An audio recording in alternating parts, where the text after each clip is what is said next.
As you said, there's definite Pink Floyd, Blondie, Atomic Kitten there. Atomic Kitten vibes all over this album.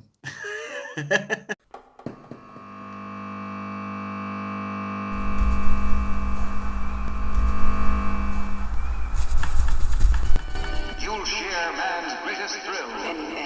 They tried and failed. They tried and died. You're dealing with the creme de la creme. Hello and welcome to episode 11 of the Scratch Cast, the alternative pop culture podcast. I'm Sneds, and as always, I'm joined by the spectacular male specimen that is Mr. Grant Patterson. Hello. And we're just two northeast loons who love to talk about music. How have you been since the last podcast, Grant? I've been very well. What about yourself?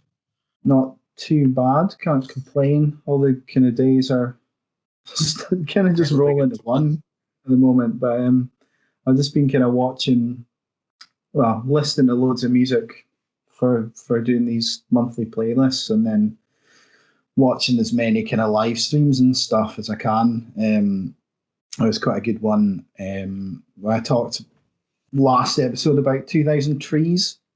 They've got a sort of sister festival called Arctangent, which is like a sort of like mathy kind of rock and tech metal and stuff like that.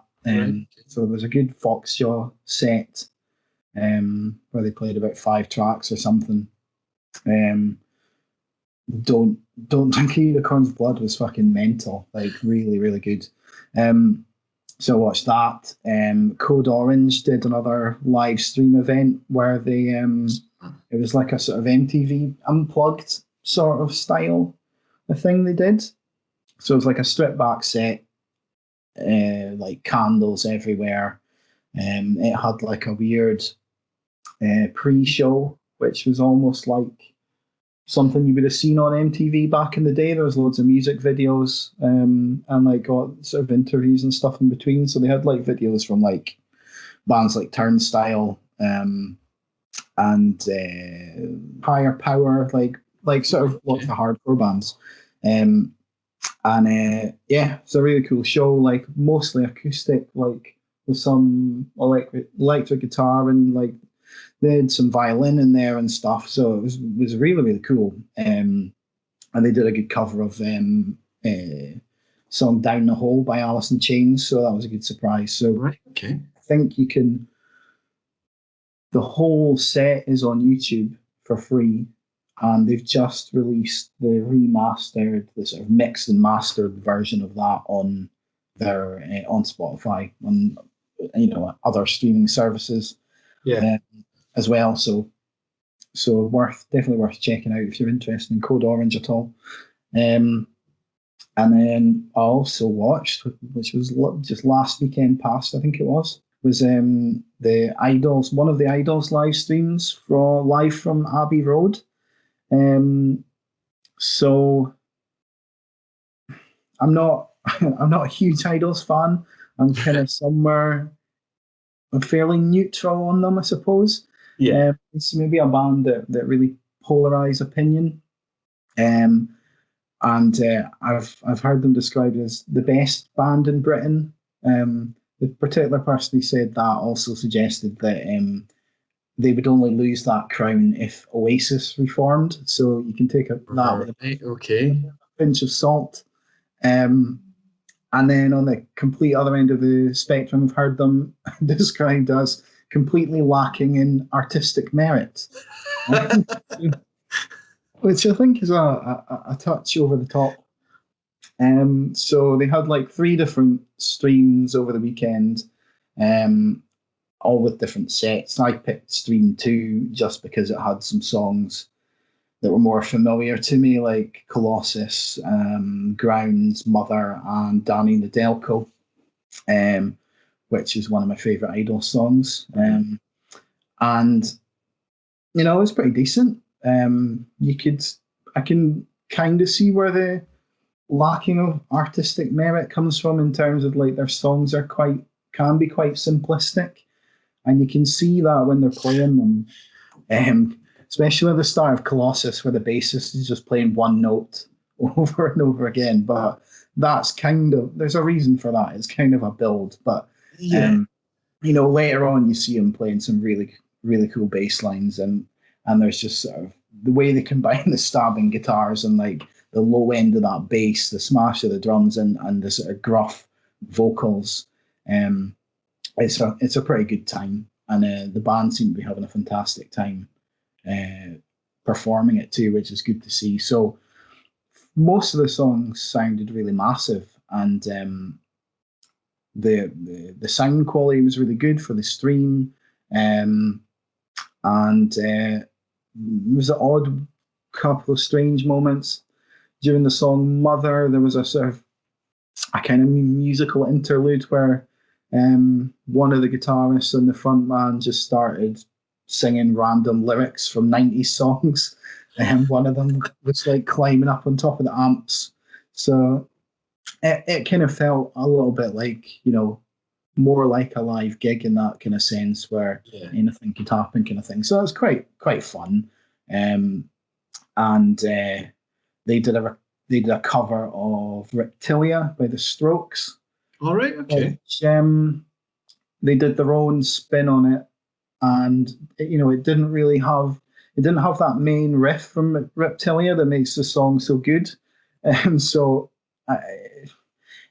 like I said, they made it their own, but I don't know whether, it wasn't that great, to be honest. Could you tell it was Reptilia? Like, You could sort or of, were you like a minute or so into the song before you were like, oh fuck, that's Reptilia by the Strokes? yeah, I wouldn't have known that's what it was until the lyrics came in. Right. Okay. So it's a bit like seeing Bob Dylan live then. So no, because that sort of main riff and like that opening riff and stuff from the song were gone. Yeah. Sounded nothing really like they do on the original. Yeah, it was hard to tell, but it was an interesting take on it. I'll put it that way. Yeah, Danny and the can't even say it now. Danny Nedelko was great as always. Grounds, I think, is one of the new songs. So that was like, yeah. Can You Hear the Thunder or whatever it goes like? That sounded really one of good. the late singles, isn't it? Well, it was released a few months ago, but yeah, so it's one of the late singles. Yeah, so that sounded really good. And they also did the song Model Village, which I've pretty much decided I actively dislike. I haven't heard that song. Is that one of their newer songs? Or I think it is their newest song. All right, okay. But again, I think it's been out for a few weeks now, so it's all right. It's just, I don't know. I think the lyrics just kind of annoy me. They're just sort of stupid, and I don't know.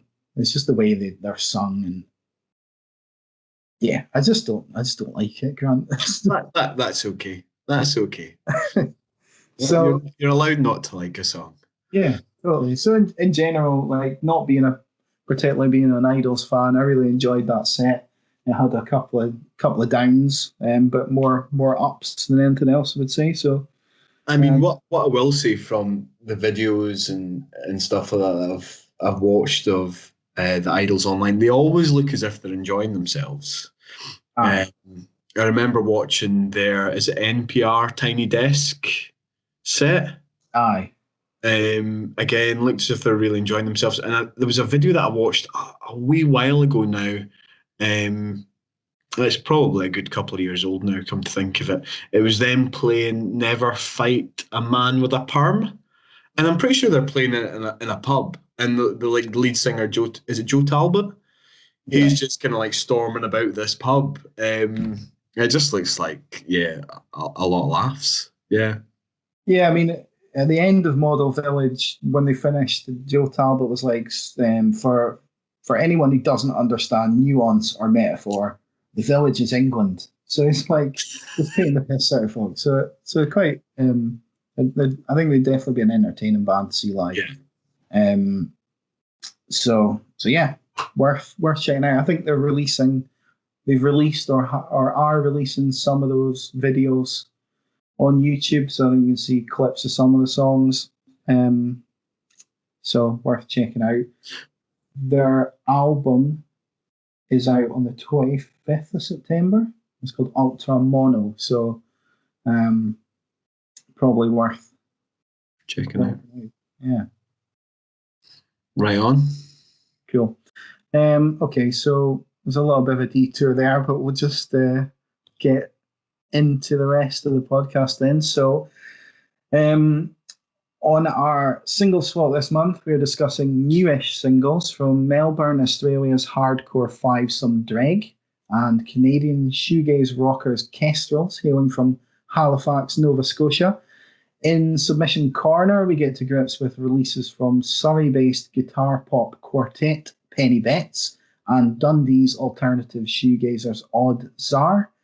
And if that wasn't enough, we review albums from American punk rockers Coriky, Southampton's chameleonic gothic punks Creeper, Californian blues and soul shaman Fantastic Negrito, and self-proclaimed cosmic punks Waco from the north of England.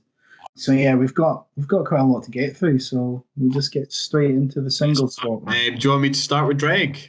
Yeah, just start with DREGG then. Just jump on in. So as Ned was saying there, he gave me Feeling Fine by DREGG, which was released on the 29th of April 2020, so this year, under their record label Epitaph Records, which is pretty big in the kind of punk scene. I think fellow artists or fellow record label artists include the likes of kind of Rancid, Dropkick Murphys. I'm maybe not sure about Dropkick Murphys, but certainly likes of Rancid and what have you. The song itself is approximately 3 minutes and 32 minutes long. Feeling Fine is one part of a 2-song release, or 2-track, as the band have called it, spelled Tutrack. The other song being Freaking Out. Interestingly, 2 songs were released on 100 limited edition cassette tapes, which I believe are probably long gone by now. Oh. The 2-song release has been described online by the band on both the Epitaph Records website and elsewhere as a 2-part story that places you in the negative and positive thoughts of the philosophical, overthinking psyche, with both songs addressing issues such as morality, nihilism, religion, death, and what the band have described as the little to no knowledge we have about what being alive really means. So yeah. Not sure I got any of that from Feeling Fine, but no, neither did I. The band themselves, as you said, they're a 5-piece band who originally hail from Melbourne, Australia. According to their bio page on the Epitaph Records website, their sound hungrily consumes metal, hardcore and rap, only to heave it up into a colourful rainbow of bombastic brutality and iconoclastic absurdity, lovingly fed to the audience like mother birds. How's that for a sentence? In an interview the band did for Hysteria magazine that I read on the 24th of March 2020, so earlier on this year, the band members cited the likes of Eminem, System of a Down, Killswitch Engage, Marilyn Manson, Notorious B.I.G. and Offspring, amongst others, as some of their major influences. So they've got quite an eclectic taste. And I think, judging from what I've seen and read about them online, I think they are in and of themselves larger than life characters, often wearing weird and wonderful outfits and adopting kind of various different theatrical onstage personas. I've seen quite a few photos of them online, and they're wearing almost... There's one that's one of the guys, I couldn't tell you what he plays in the band, but he's wearing almost kind of it's almost like a kind of Slipknot-esque mask. And there's another guy that kind of reminds me of the guitarist from Limp Bizkit, I think it is. Kind of white face paint, and he's got kind of like black bits kind of underneath his eyes and cheeks. Wes Borland, that's him too, I think. Yeah, he kind of reminds me a bit of him. As for the song itself, it kind of opens with this kind of jaunty sounding tin whistle or flute, accompanied with a couple of bars of hand claps before the main part of the song kicks in around the kind of 22-second mark. I was really kind of getting into that bit, like really quite enjoyed it. But yeah, it kind of kicks in with the kind of the main part of the song, which I've described as a kind of distinctively kind of post-hardcore sound, with these kind of slacker-esque vocals, the opening lyrics of which are everybody wants to critique the world, but nobody wants to critique themselves. Everybody tells me what to believe, but I didn't ask for your help.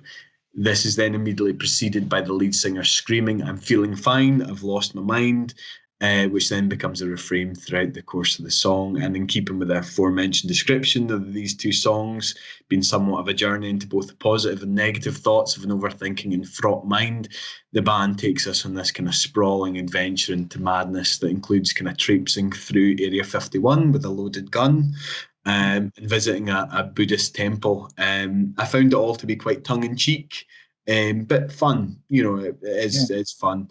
For example, the lyric, I'm meditating in a Buddhist temple. I leave my Nikes at the door because I'm respectful. And then that's accompanied by this kind of doorbell sound, which I quite enjoyed. Yeah, for me, I found it kind of very reminiscent of likes of kind of Turnstile. There was bits in the song that I would have liked to have seen showcased for a wee bit longer. For example, just that kind of stripped down bass section towards the end of the song on the outro. I would have liked to have heard a wee bit more of that. But it's a kind of minor criticism of an overall really good song.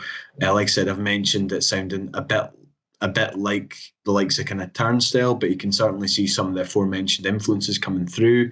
Interestingly, I would have said that the outro, and in particular the way that the closing lyric is delivered for My Money, sounded not too similar to the likes of a kind of new metal band. Yeah. The likes of kind of Limp Bizkit and what have you. What was your thoughts? I really like this track a lot, and it's just because it's just quite fun. I mean, any song that opens with what sounds like a recorder playing with hand claps is well, it could go one of two ways, couldn't it? But when you get that kind of thundering razor sharp guitar riff coming in, and the hand claps kind of getting replaced by like crashing drums, you're on a bit of a winner. So I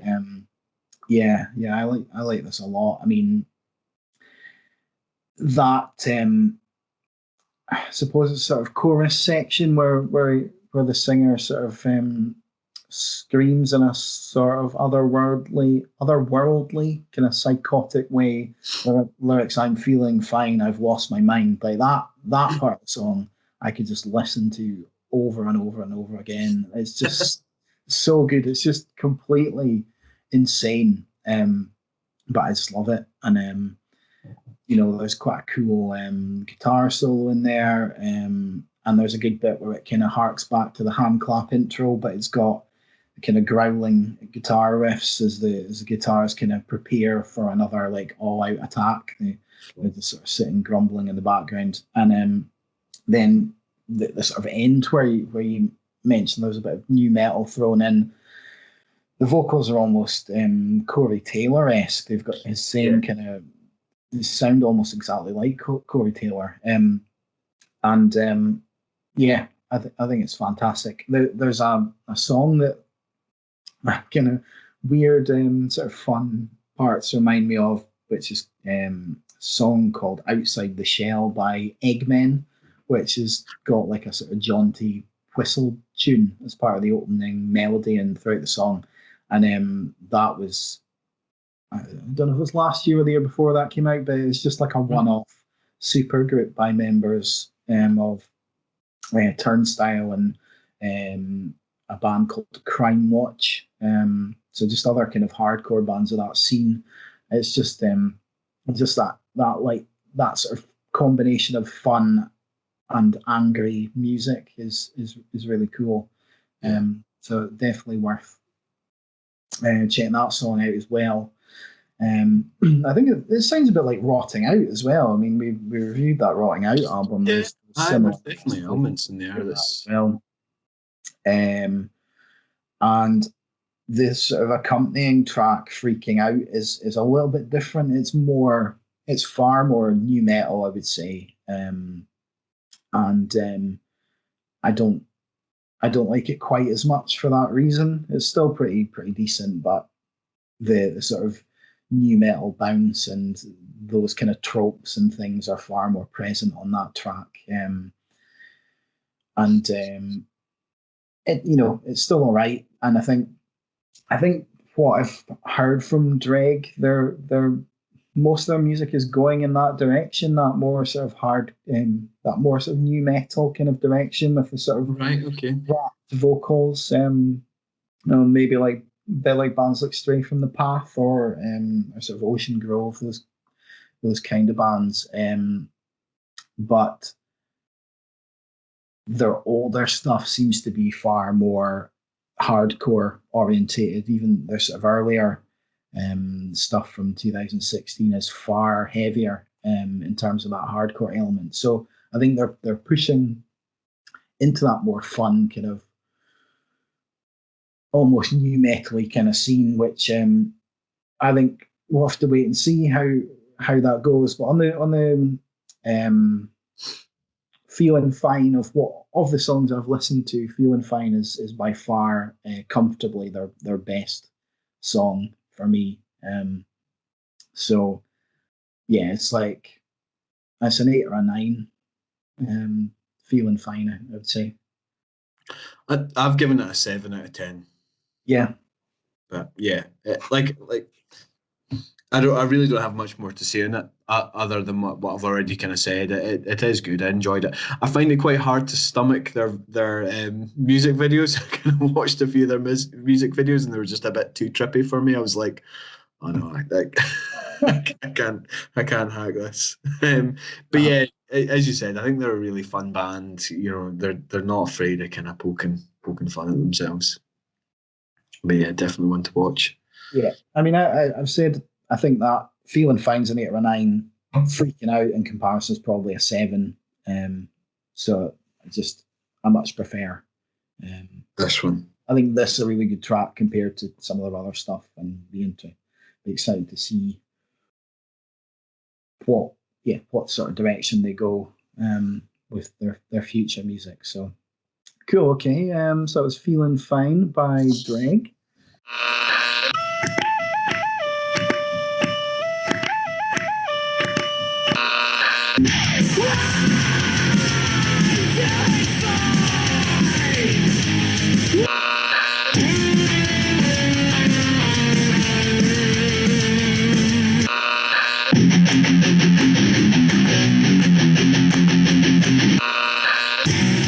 I've lost my goddamn mind. All right, I'll go on to Grey and Blue by Kestrels then. Mm-hmm. So Kestrels are a 3-piece. I've described them as a sort of floaty rock band from Halifax, Nova Scotia. I suppose That's fair to say. I suppose they're a shoegaze band if you want to talk genre names, I guess. But floaty rock is what I've gone with. It's just as good. As good. So Grey and Blue is the first single from their album Dream or Don't Dream, which is already out. It was released on the 10th of July, 2020. The single was released about a month earlier, at the beginning of June, and followed by another single, Vanishing Point, a few weeks later. So the reason I call them a floaty rock band is that the song is very sort of airy and open. The singing style is quite soothing and harmonious and echoing, and the instruments sound distant and fuzzy. And as a sound, I'm quite into. It feels quite timeless, quite classic in its nature. I hear elements of bands like Silver Sun pickups and the sort of driving yet relaxing intensity to the music and the soothing vocals. There's the sort of light, laid back, higher register and multi-tracked vocals of bands like Delays or Grandaddy as well. But there's definitely a big Silver Sun pickups vibe coming through on this track, at least. I also get a wee bit of like more alt rock, like Smashing Pumpkins kind of vibe from that sort of opening vocals. I think it's just that kind of flow of the vocal delivery and maybe the guitar tones. I'm not sure, but I get that. That's the kind of first thing that pops in my head as soon as it starts is Smashing Pumpkins for some reason. I mean, I would agree with you completely. Certainly with the likes of Silver Sun Pickups. I mean, there was times where it kind of reminded me a wee bit of the Lemonheads as well. Yeah. For me, there's a definite kind of 90s vibe to it, and I think there's probably quite a good reason for that. I don't know if you saw from the kind of research that you did into the song, but the song features a Mr. Joseph Donald Macias Jr. I don't know if I've pronounced his name properly. I probably haven't. But he's otherwise known as Jay Macias, who's the kind of singer, guitarist, and main songwriter for alt-rock band Dinosaur Jr. Yeah, I did see that, but to be honest, it doesn't mean a lot for me. I don't know Dinosaur Jr. that much. But I just kind of read that he'd performed the solo on the track, and it's a really awesome solo. Like That's fucking so good. I mean, unfortunately, that is lost a little bit on me because I'm not particularly au fait with Dinosaur Jr. Or Jay Macias. Pronounce his name, but it definitely. I mean, he's obviously a brilliant guitarist, and adds a lot to the song.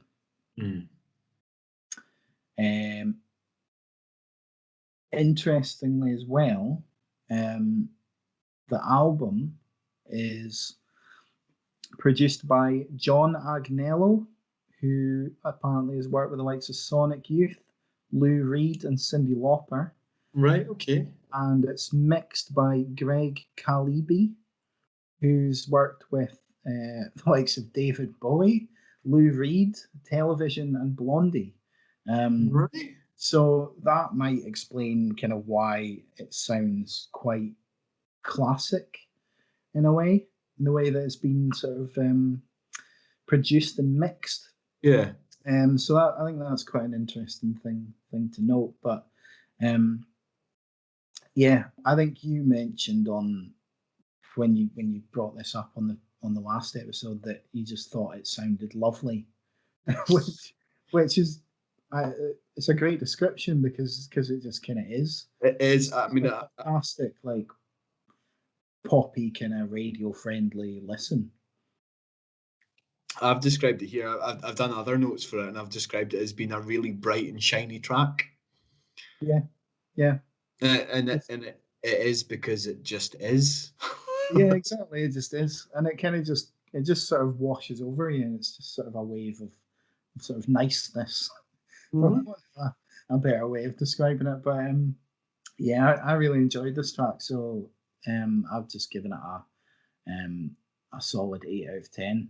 Yeah, I was the same, man. I was the same. I haven't really listened too much from the album. I've listened to Vanishing Point, that kind of aforementioned single that you mentioned there, but I just haven't got round to listening to the rest of it. But if it's anything like these two tracks, then it's going to be great. Yeah, like similarly, I haven't given it a proper listen either, but we can maybe come back to it and see how the sort of whole thing compares. Yeah, might be interesting to see how some of those how the sort of production and the mixing and Jay Mascis' kind of influence comes through. See, from what I have seen of the album, I don't know how much. I don't know how much he's really contributed to the album. I don't know if it's maybe just on this track and maybe Vanishing Point. I'm not 100% sure. The band just been like, oh, we can't play guitar solos very well. We'll just get this boy him in. But to be fair, that guitar solo is phenomenal. Like, it just kind of cuts through the rest of the song like a hot knife. It's just fantastic. And it's just it's such a huge moment in the song. I kind of really hooked into that. Sorry, I've went off on a bit of a tangent. No, so yeah, I think that's a fantastic song. So that is Grey and Blue by Kestrels. That's Kestrels, not the Kestrels. Who are somebody different. Donny Lonergan's backing band, I believe they were. Cool. So it's Kestrels.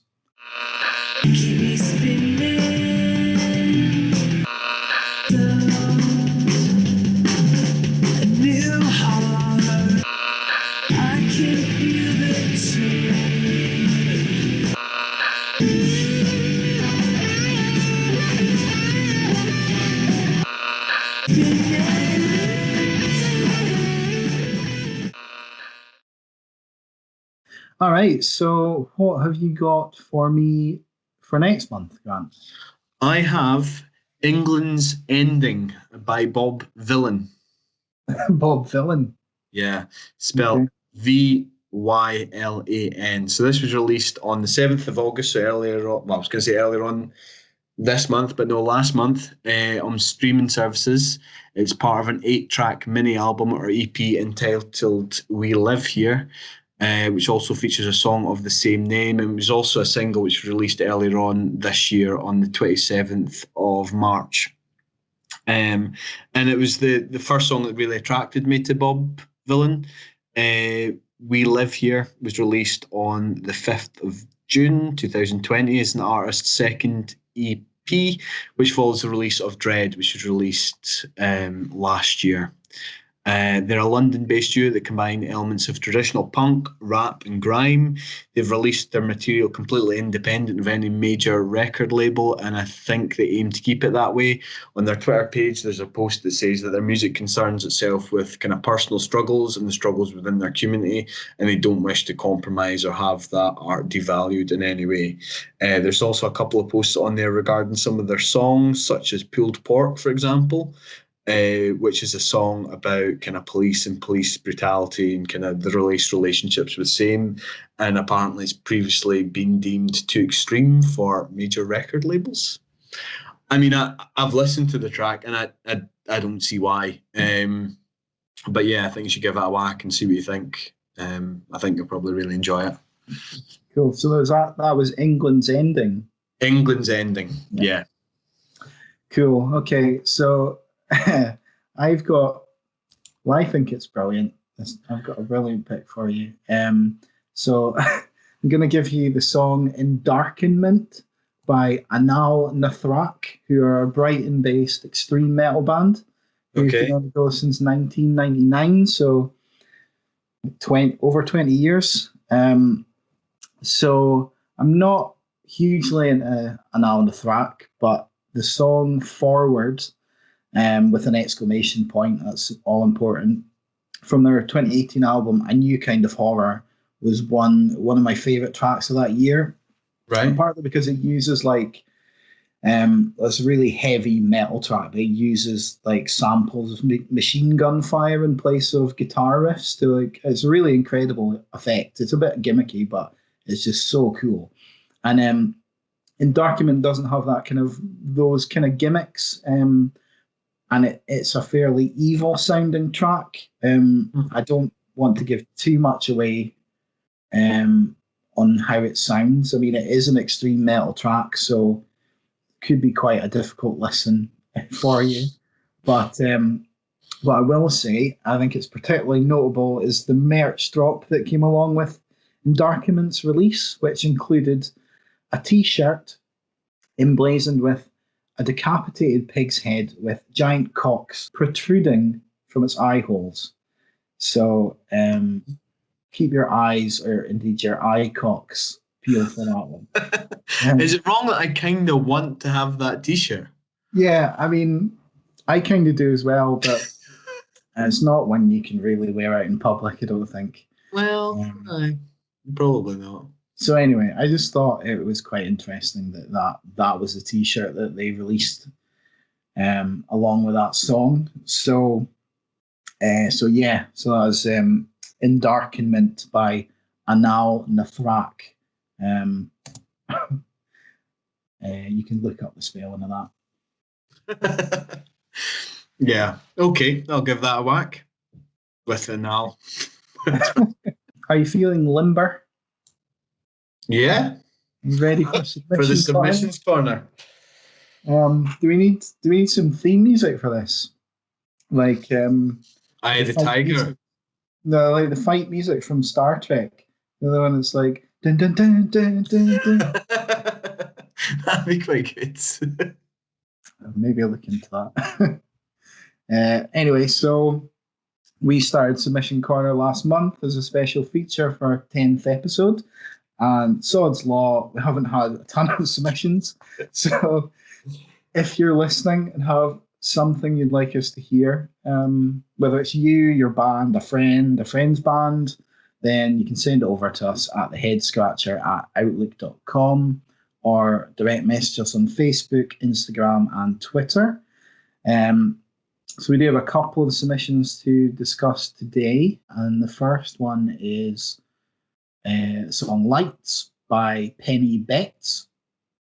Do you want to, what are your thoughts on Penny Betts, Grant? I really enjoyed it. I thought it was a really, really cool song. I just really enjoyed that kind of opening drum beat, and I believe it's kind of complemented really well with this really infectious guitar riff. The whole thing felt really kind of slick and polished. For my money, it had this kind of proper Miles Kane, almost kind of later day Arctic Monkeys vibe to it. Yeah, I'd see what you mean. But at the same time, kind of laterally, the kind of chorus and bridge felt quite floaty. There was kind of hints of almost kind of psychedelia there as well, which I really quite enjoyed. Unfortunately, the artists don't really have that much material out there at the moment. I think there was an EP released back in, was it November 2019? And I think there was only maybe kind of 3 or 4 songs released. Yeah, so the band, they're like they're sort of an indie band, and I think what I could find of them says they're inspired by the sounds of classic rock from the 60s and 70s. And from what I can tell, they're from Surrey, but their Spotify bio suggests that it states that their native tongue is French. So I don't know if they've come across as students or, come across at a young age and speaking French, or what the story is there. I've no idea. I couldn't find anything more. So they're sort of a Surrey-based French-speaking indie rock band. So, yeah, I mean, I really like this as well. It's got, a really cool opening guitar riff, just really oozes class, and absolutely. This really cool bass line that shadows it, really groovy kind of bass line. Some of the sort of instrumental parts of the songs reminded me a bit of bands like Television, sort of that. There's that sort of classic kind of era of rock music, the sort of slick guitar lines and sort of memorable bass grooves. And it's quite chill out in places, like sort of almost sort of chill out in places. The sort of vocals are quite deep and fairly restrained, almost casual. But there's sort of quite an interesting melody that you can easily sing along to. That sort of, it's been a while now and I'm almost there. Can you feel it now? Because I'm almost cracking up. Like that's a really cool that's the opening lines of the song, I think. It's quite a cool way to kick off the song. And I kind of get, I mean, I know you mentioned the Arctic Monkeys there. There's elements of that. I was hearing sort of Kasabian in the kind of vocals a wee bit, and sort of like maybe a deeper register, sort of a Richard Ashcroft kind of vibe. and I kept just getting like the odd sort of Britpop vibe in there, like Absolutely. it's Yeah. like Verve and Oasis and the Stone Roses. It's just kind of it's in there somewhere. I don't know if I can particularly pick parts out really, but it's you can just kind of feel it there in the background, alongside these kind of like Jimi Hendrix-esque guitar stabs and flourishes, and just loads of cool guitar sounds, cool bass lines, and awesome drums. It's a really good song. Yeah, no, I really enjoyed it. Like I said, though, it's difficult to know whether they are going to be releasing any new material because I really couldn't find anything about them online. Yeah, and I mean, it got this. This got sent to me. Was it February? Well, it came out in February, but it got sent to me Came in out in like February, December last year, and I just kind of, I didn't really have a kind of platform to talk about it at that point, so it just kind of got lost in my emails. So that's why we're talking about it now. But so yeah, I think that single came out in February, and like you said, there was an EP back in November, and yeah, I don't know. I don't know what's more is going to be coming from Penny Bets, but like going by this, which has got like the sounds of bands like Television. There's Eric Clapton. There's Pink Floyd in there as well, and then a weird mixture of Britpop as well. It's quite an interesting kind of melting pot of ideas there. So if I'm gonna give it a rating, it's another 8 out of 10 for me. Yeah, definitely, man. Definitely.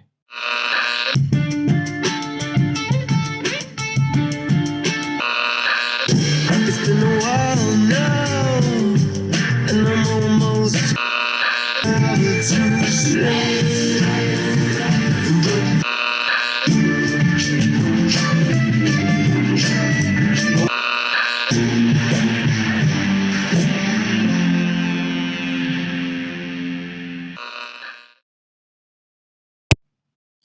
What was your thoughts on Insomnia by Odd Sar?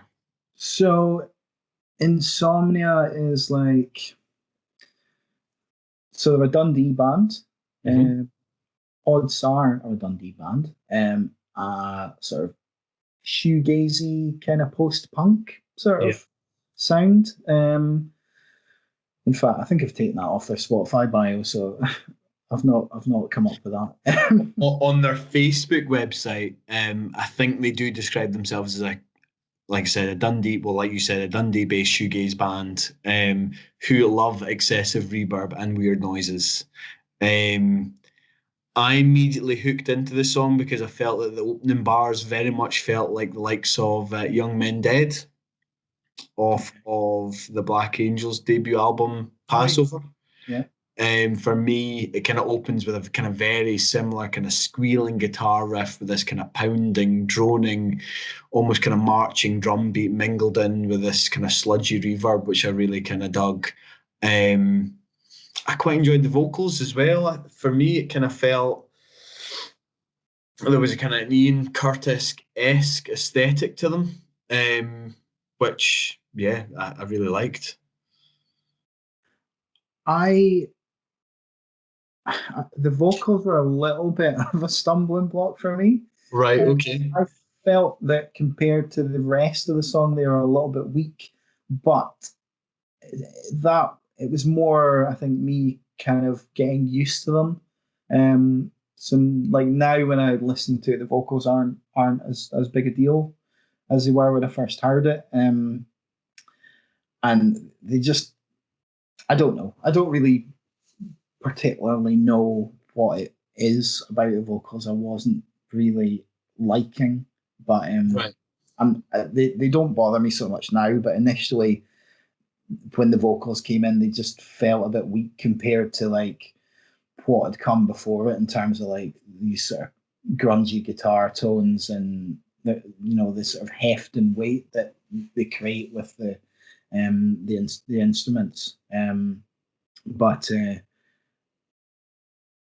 They actually remind me that there's an album I came across in a Romanian bookshop the start of this year, a band called Uniforma. I played you this album Yeah.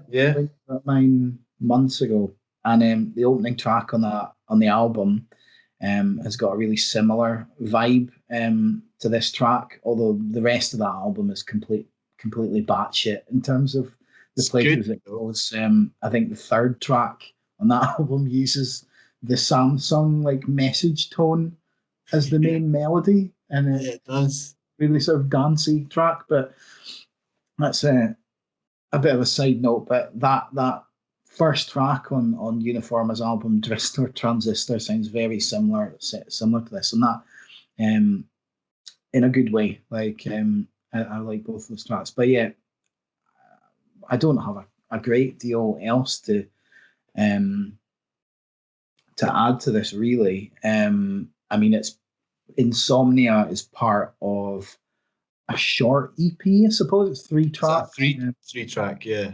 Yeah, Insomnia, Restless, and I'm Speaking. So Restless is a sort of more shoegazy, well, it's completely instrumental. So it kind of just breezes along quite nicely in the background, and it's quite good. I wasn't that keen on the song I'm Speaking really at all. And of the 3 tracks, Insomnia is definitely the highlight, I would say.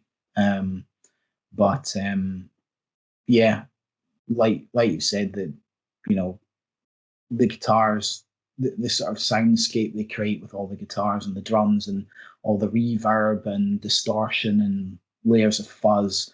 There's a bit of a sort of garage rock kind of sound to it as well, I would say. Just kind of that, maybe I suppose on the sort of production side of it. But yeah, I think it's a really cool track. And I'd probably give it a 7. Yeah, I haven't rated any of these songs. I don't know why, but yeah, 7 sounds good to me. 7 out of 10, yeah. But yeah, so I mean, it's always good to listen to some like fairly local bands as well. I mean, they're from Dundee, so I haven't really been to any. I don't think I've been to any gigs in Dundee, or Battle of the Bands or anything like that. I haven't been to any gigs in Dundee, but it's nice to hear the sort of thing you might find at a gig in Dundee.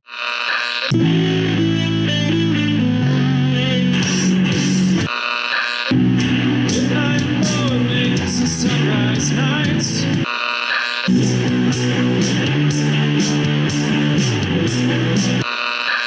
So damn tired, I can't sleep.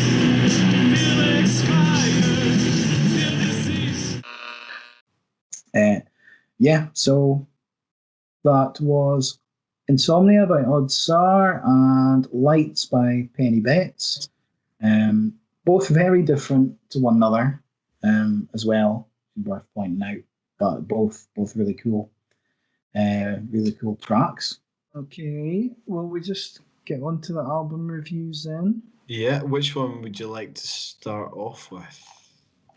Again, I'll just put them in order of release. So, Coriky, unless there's something you'd rather start with. No, Coriky sounds good. Yeah, do you want me to jump into it? Yeah, if you want to. Yeah.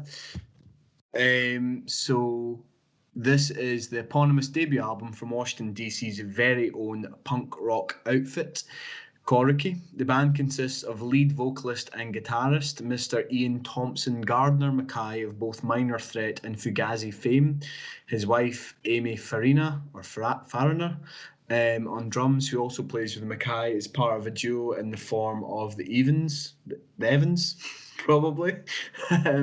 And lastly, Joe Laley on bass, who also played in Fugazi, as well as the Misthetics. The album was originally intended to be released on the 27th of March earlier on this year. However, due to COVID-19 lockdown restrictions in the country, it was postponed to the 12th of June and was released under Mackay's very own record label, Discord Records. The band previewed their album at a free show in DC's St. Stephen's and the Incarnation Episcopal Church on February the Episcopal. It was. They previewed it at a church. Yeah. On the 22nd of February 2020. The album is approximately 37 minutes and 5 seconds long and contains 11 songs. I'm not overly familiar with much of Minor Threat or Fugazi's material, but I knew enough to immediately recognise Mackay's voice. I remember listening to Clean Kill, which is the first track in the album. Coincidentally, was the first single to be released by the band back in February 2020, and I remember thinking, yeah, that sounds like Fugazi. However, I've said here that, I think it would be unfair to say that this album is simply a kind of rehash or pastiche of the artist's earlier work. I think there's definitely some major kind of directional differences at play here. I've described them there as kind of DC's very own punk rock outfit, but I don't think this album really fits neatly into any one genre or category. They don't sound overly punk, do they? No, it's far more laid back than punk rock would suggest. Like I've said, there's a sort of slacker laziness to the sound. I don't mean that in like a bad way. It's just very laid back. Yeah. Aye. It's certainly not as polished or as produced as some of the albums that we're going to review in this episode. There is a kind of grittiness, I think, to the album, like to the album sound. I don't know if that makes sense, but I found that as kind of, for me, there was times where it felt almost like there were songs in the album that sounded like they were jamming. Yeah, okay. And I definitely think that a lot of it sounds as if almost like a kind of demo. But for me, that was kind of part of its appeal. Yeah, okay. I don't know if that makes sense. Yeah, but it's not like highly polished or highly produced. It just kind of is what it is. It sort of sounds like people in a room performing the songs a wee bit, does it? Yeah. As I said, you know what I mean? I think the inclusion of kind of Farina on drums and vocals provides a lot of kind of texture and depth to a lot of the tracks and affords them with the opportunity to deliver some really effective harmonies, which I quite enjoyed throughout the course of the album. I really enjoyed the first track, like I said, Clean Kill. Thought it was a brilliant way to start the album. Particularly loved the kind of shouty outro that kicks in about the kind of 3:30-minute mark, where the band are, all singing in unison, not enough soap and water. I really I really like that bit as well. Like the lyrics are a bit naff. Like they're shouting, like not enough soap and water. It's funny though, because I like Mackay's vocals. I think it's just the way he delivers it and the inflections that he uses. I think there's a bit where he says something like, is it she's seen terrible things or terrible things she's seen or something like that. Yeah. And it's just the way that's kind of delivered and the inflections that he uses. I really enjoy it. I don't know how else to kind of really describe it. What was your thoughts on Clean Kill? Clean Kill's brilliant. It's like I suppose I was going to say it's the perfect opener, which sounds a bit like over the top, but it's just a really good song. It, like I mentioned, the sort of laziness to the sound because it starts off really sort of restrained, and it's got the wee guitar riff is quite silky, and it's just got a kind of trundling bass and like clicking drum beat, and it's just really cool. And that that main vocal part where it's like it's a clean kill, but it's not clean. It's just you can sing along to that all day. Yeah. So I've written it, and I've put in my notes here. It's basically perfect. Like, I really love Clean Kill. I think it's a great way to open the album. And I think the following track, Hard to Explain, is also very good. And part of it is the harmonies between Mackay and Farina. Like, just they've got a really good. Just the way their vocals seem to just kind of fit together quite well. I suppose chemistry is perhaps a word, I don't know, but so yeah, Hard to Explain is a cool track, sort of muted guitar picking. There's the rolling bass in the verse reminds me a little bit of something like the Breeders might do. Yeah. And I get kind of vibes from the Pixies and some of these songs as well, just kind of with some of the strange choices they make in the songs, and the occasional kind of squealing guitars and Mackay's odd kind of howling vocals every now and again. So yeah, there's some cool stuff. I mean, Farina herself, when she gets the chance to take over on vocals on the likes of Say Yes, that's such a good song, or Too Many Husbands, or Jack Says, but Say Yes in particular, she's even got a kind of Alanis Morissette kind of quality to her vocals, which is really cool. But her vocals on Say Yes are brilliant, and the sort of there's that laid back bass line, a quite sort of fizzing drums, and you get one of those Black Francis kind of style guitar squalls at the sort of 1 minute 50 second mark. So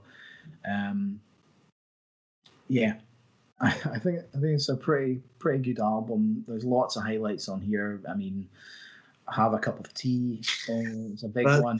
That's one of my favourite tracks. Which is just it's like descriptions of anxiety, and then the solution is just to have a cup of tea. Yeah, well, I mean, I've maybe went a bit over the top in my kind of with my notes on Have a Cup of Tea. I've kind of described it as, it almost feels like a bit of a kind of commentary on recent events, or a take on kind of learned helplessness or procrastination. I've kind of described the kind of opening bars, so the song starting with this kind of creeping bass groove, crackling drum rolls, an odd flash of a kind of timid guitar frill that kind of coalesce into something that sounds quite ominous and dreadful. As you said, the kind of opening lyrics are quite angst and anxiety driven. It starts with the report came in, so much damage, damaging to lessen the damage, has damaged some more, always mixing Molotovs in solitude, trying to fix the score. Then this is immediately preceded by the chorus, what to do, have a cup of tea. To me, it kind of reminded me of the catchphrase from Shaun of the Dead, let's go to the Winchester, have a nice cold pint and wait for all to blow over. But yeah, that was one of my favourite tracks on the album. I think one of my favourite bits on that song is later on when Mackay's voice sort of cracks and breaks into a more kind of intense shriek. Maybe shriek isn't the right word, but he kind of ramps the intensity up in his vocal. Yeah. It's just quite a cool moment. I quite like when because he does it in Fugazi, and I'm sure he does it in Minor Threat, although I'm not such a big fan of Minor Threat, where he repeats words. So in this song, I think there's a bit where, as you said, he ramps up the intensity slightly, but it kind of trails off. But I think he kind of repeats, is it living with the enemy or sleeping with the enemy or something like that a few times in this song. Is it this song? I'm not sure. I've got a feeling it is. and it just works really well. I don't know. It's just the inflections, I think, in his voice that I really quite enjoy. And there's stuff like that all over this album. I think Last Thing is probably my favourite track. Right, okay. Which is kind of just owns with this slow and simple and melodic kind of guitar riff, and it's just sort of hushed, almost but urgent vocals. And then it kind of just builds to this this chorus, which is another display of the kind of vocal chemistry between the singers. And it just simply says, the last thing we ever wanted was a war. Yeah. And it's just repeated over and over and over again. And there's a sort of bass grunt that comes in about halfway through the song. And it's just brilliant. It's like, I can't really describe it any more than I have. It's just, I just love the way it starts off really simple and then builds, and then that chorus is just kind of, you can, like a lot of the sort of choruses or repeated lines on this, you can just sing along to them all day. Mm-hmm. And the harmonies are beautiful and sort of powerful and evocative. So it's just a really powerful song that starts off quite sort of simple and slow and haunting. What was your thoughts on track 10 and 11? The last two, is that Inauguration Day and Woulda Coulda? Yeah. So I quite like Inauguration Day. I like this sort of drive to it. It sort of chugs along through this first kind of minute and a half of instrumental. And there's some, I suppose this is where I maybe got some of the Pixies stuff from. There's like weird out of tune guitar sounds and stuff on there. But it's the bit, the sort of chant that starts at the 2:30 mark, which I think for me is one of the best parts, one of the best moments on the album. Where it just goes, there's some people here to see you. I don't think they agree with you. 100,000 strong, standing out on the lawn. And again, it's just another one of those repeated moments. One of those repeated vocal moments. And then there's a huge like surge in the guitars and drums that follow that moment. So I do really like Inauguration Day, if mostly just for that, the build up to that part. Yeah. And that part itself.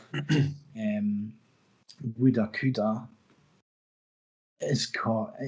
I said the album sort of felt like it started lazily with Queen Kill.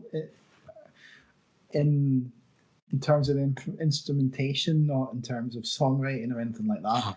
And Woulda Coulda, I would say, is even lazier sounding in the way that it's got this sleepy bass line and really light, delicate guitar picking.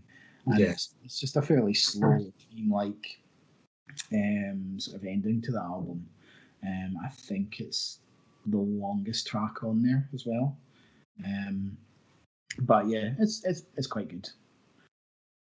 Yeah, to be fair, Woulda Coulda is probably my least favourite song in the album. Okay. But the more I listen to it, I think it's been put there deliberately. Again, I probably went a wee bit over the top into looking for the meaning in some of the songs. So for Inauguration Day, for example, I would agree with you. I think it starts off, it's a really kind of interesting sounding song. It kind of starts with this kind of frail and sparse guitar sound or guitar riff and someone singing or kind of whispering almost, that kind of sound. Which I found to be equally as kind of dreadful and kind of ominous sounding as Have a Cup of Tea. I found it quite hard to decipher the lyrics. However, I did manage to find a website somewhere that had the lyrics on it. And I think for me, it's kind of commentary on the kind of facade of democracy. Again, probably going into a bit too much. Some of the lyrics, as you said, what's surprising is the expectation that we ever had a say, and then in the second verse, as you said, there's that kind of repeated vocal moment. There's some people here to see you. I don't think they agree with you. 100,000 strong, standing on the lawn. The kind of phrase "not my president" maybe comes to mind. Again, I'm probably reading a bit too much into it. And similar, the chorus, which for the first few times that I listened to the album, I was convinced was "Magic Tree," repeated several times. It was actually pageantry, which I think maybe kind of further supports the idea that they kind of see this whole thing as a kind of spectacle or kind of hollow display.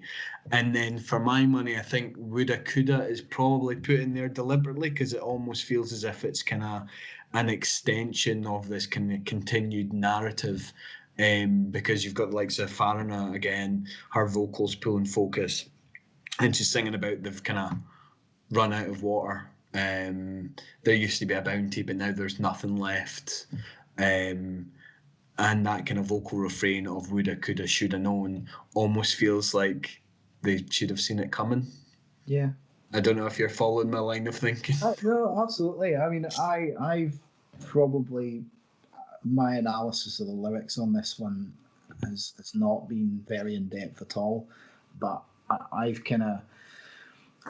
really, it's really been the instrumentation and the melody of the vocals that's really had an effect on me. And I pick up on, like, I'd say this probably every episode, I'm not really a lyrics guy, and then I go on to like loads of lyrics.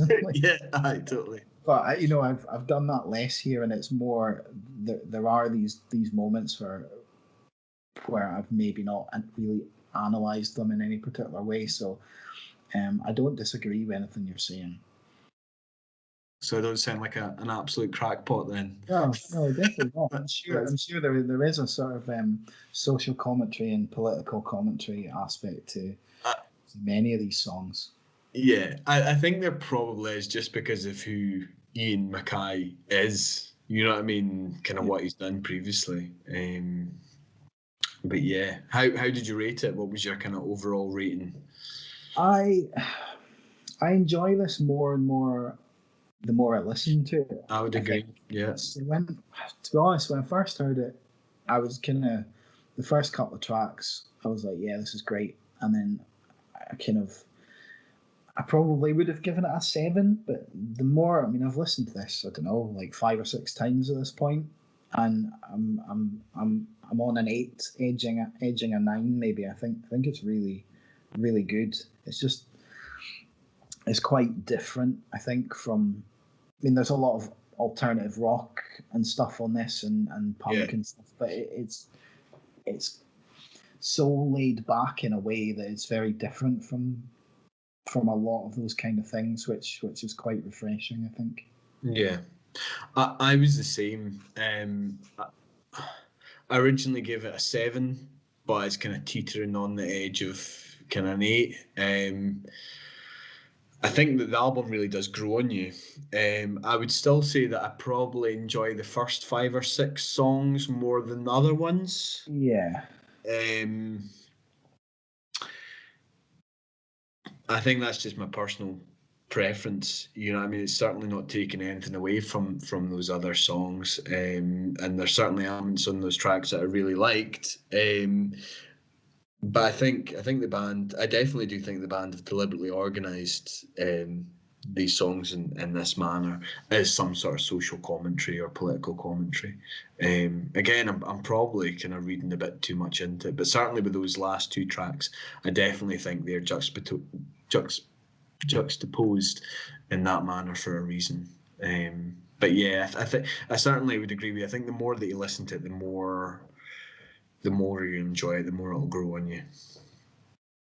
Yeah, definitely. It's a cool album. So that is Coriky's self-titled album. I when you started off this review, you called it their eponymous debut, and I've written in my notes that this is their self-debut album, or eponymous debut, as Grant would put it. So, Yeah. mention There that. we go. So yeah, if that sounds like your cup of tea, then check out Excuse me, man. self-titled album from Coriky. Was that deliberate? The cup of tea part. Yeah. No, it's just a happy coincidence. It's a clean kill, it's a clean kill, it's a clean kill, but it's not clean. Hard to explain, feel like everybody's gone insane.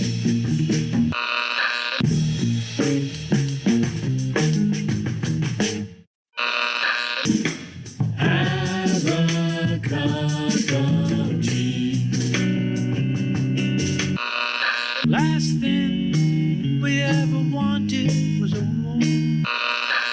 There's some people here to see you. I don't think they agree with you. 100,000 strong. Right, so if we're sticking with chronological order, the next album we're going to talk about is Sex, Death and the Infinite Void by Creeper. Mm-hmm. Again, this, I don't know the exact dates, but this was another album that was delayed due to COVID. It was supposed to be out in May, I think. All right. Okay. Way back. Not that long. We reviewed the single Annabelle. I think the album was supposed to only be out a few weeks later. So it's been delayed until the 31st of July. Presumably to help fulfill pre-orders, like merch and all these kind of orders, rather than so people would get their pre-order packs and stuff along with the album rather than having to wait for them or whatever. So I think that's the main reason for it. So Sex, Death and the Infinite Void is 16 tracks. Sounds like a lot, but 5 of those are sort of intros and outros and interludes. The album's just under 40 minutes long. And Creeper are from Southampton, and they're sort of gothic punk rockers, I suppose. But judging by the variety of the songs on here, that description no longer really cuts it. When we talked about the single Annabelle on episode 8, we talked about how different it was compared to their debut album Eternity in Your Arms. And after hearing the entire album, there's a big step away from a lot of that punk rock stuff. And I move into more radio rock and even sort of straight up pop. And there's some elements of like stage musicals and country ballads, and there's a lot of interesting things going on here.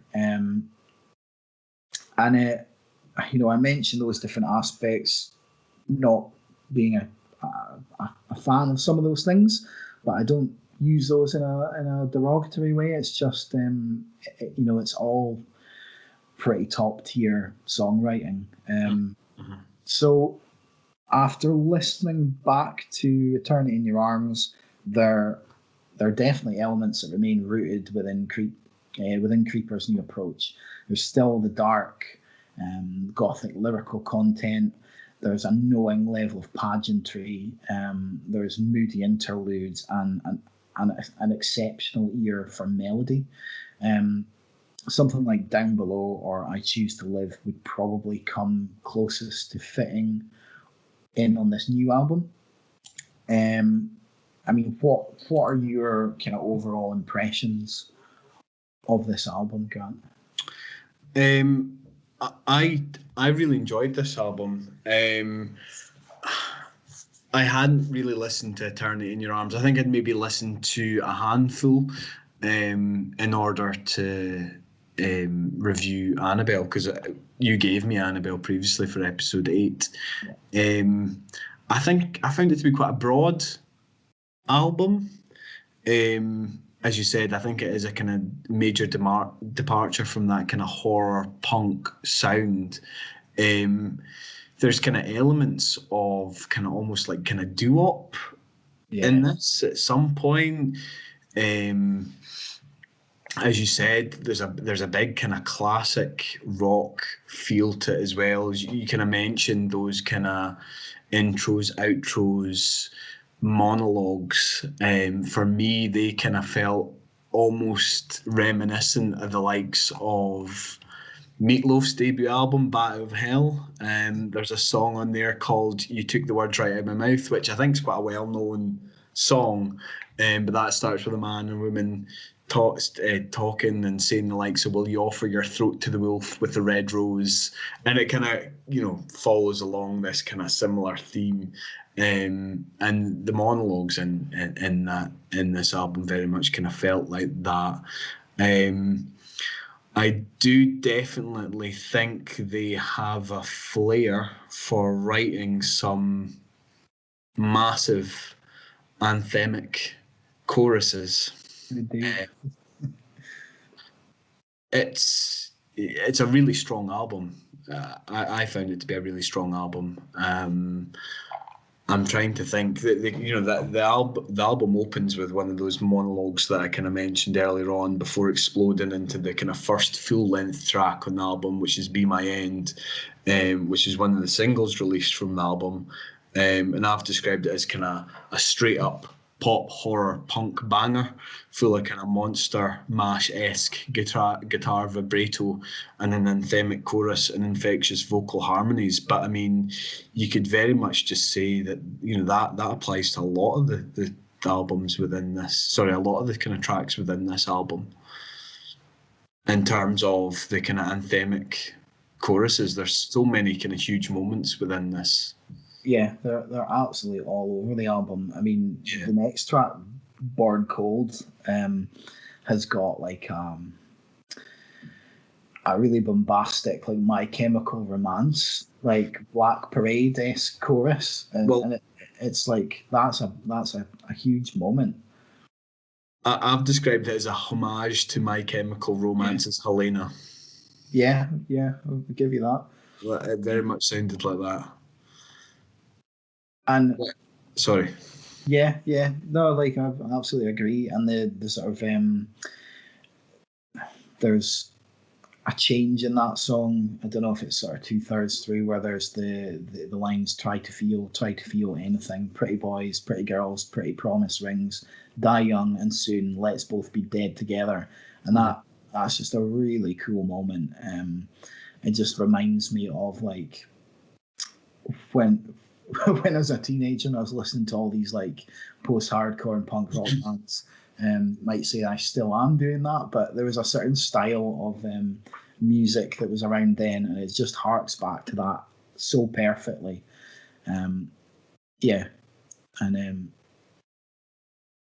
But it does that kind of thing alongside, like you said, like weird doo-wop stuff, and like, I mean, you've got Cyanide, which is like, it's got like a plinky plonky sort of opening, like, and with slide guitars, and there's like the vocals are a bit David Bowie, and I mean, when I first heard the opening to Cyanide, I was kind of like, I'm not really all that sure about this, but I think now it's possibly my favourite song, and the chorus on Cyanide is just fantastic. Like, and it's not just the chorus; it's like the build to the chorus, where like that pre-chorus line, "She's Christina Applegate, hopelessly beautiful in 1988," and it's the way on that 1988 it sort of swells and explodes into the huge "She's my cyanide, I drink her every night" chorus.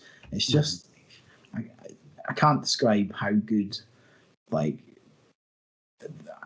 they've like Creeper have got no right like to be able to write choruses as good as that. Like, it's just, and there's so many of them as well. Like I don't know how they can write as many like just brilliant choruses on this one album. It very much does feel like hit after hit after hit, doesn't it?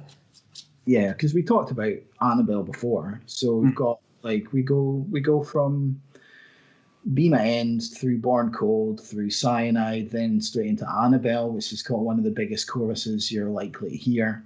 And there's something I didn't really notice when we reviewed the single, but I can't unhear it now. Is where they sing, "God can't save us. Let's live like sinners." But every time I hear it, I think he says, "Let's live like seals." And Let's live like seals. Yeah, and I just can't get it out of my head, so I've stopped like trying to fight it. I just sing "Let's live like seals" every time. So, what was your thoughts on Paradise? So Paradise is kind of a weird one because I was kind of reeling off all those songs, and there's kind of a similar kind of vibe to all of those first tracks. They're quite poppy and upbeat, albeit with this kind of gothic themes in the lyrics and whatnot. But Paradise takes a bit of a turn and becomes like a sort of moody driving ballad with like, it feels like it's in black and white. It's like film noir kind of forced. Yeah. And there's also a bit of a like an Elvis kind of curl of the lip in the way that the vocals are performed. Yeah, well, I've kind of described it as having this really kind of smoozy, kind of Americana, almost kind of surf rock type vibe to it.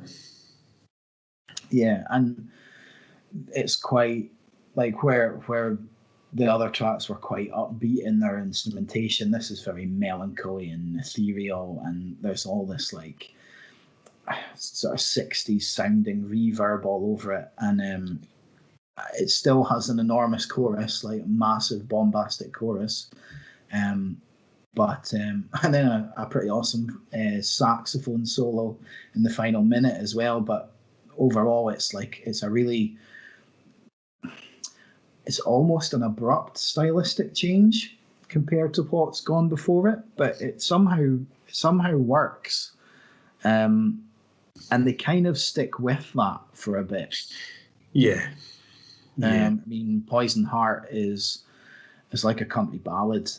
You could imagine Johnny Cash singing "I've got a poisoned heart. I had it from the start. I have deceived you," which is a great line. And I quite like how it just fades out with the sort of the keyboard. So the keyboard, as it plays out, it doesn't really end. It just fades out, and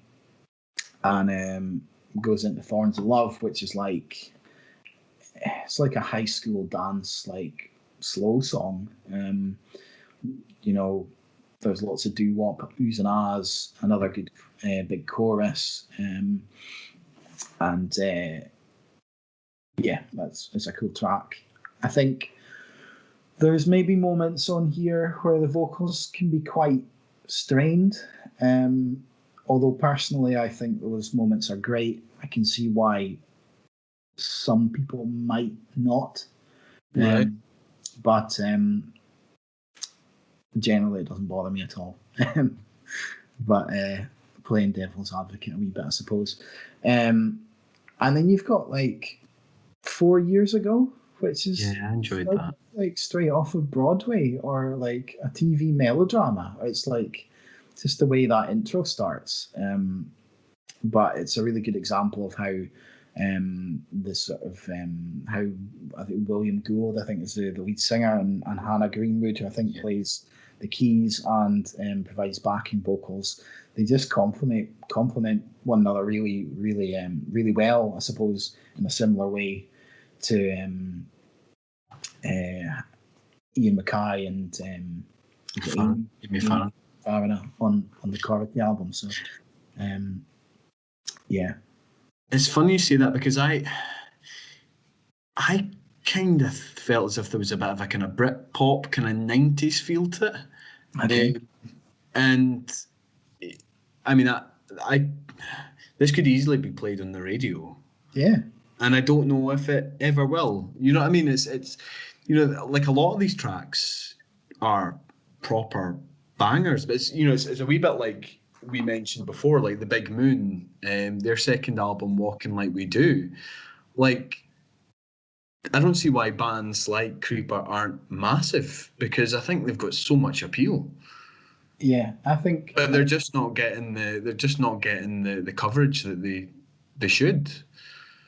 Yeah, I mean, this kind of thing, yeah, it's just not like mainstream anymore. I mean, you think back to like when My Chemical Romance became the biggest thing on the planet. Like, you couldn't move for hearing those songs, and this is a band that should be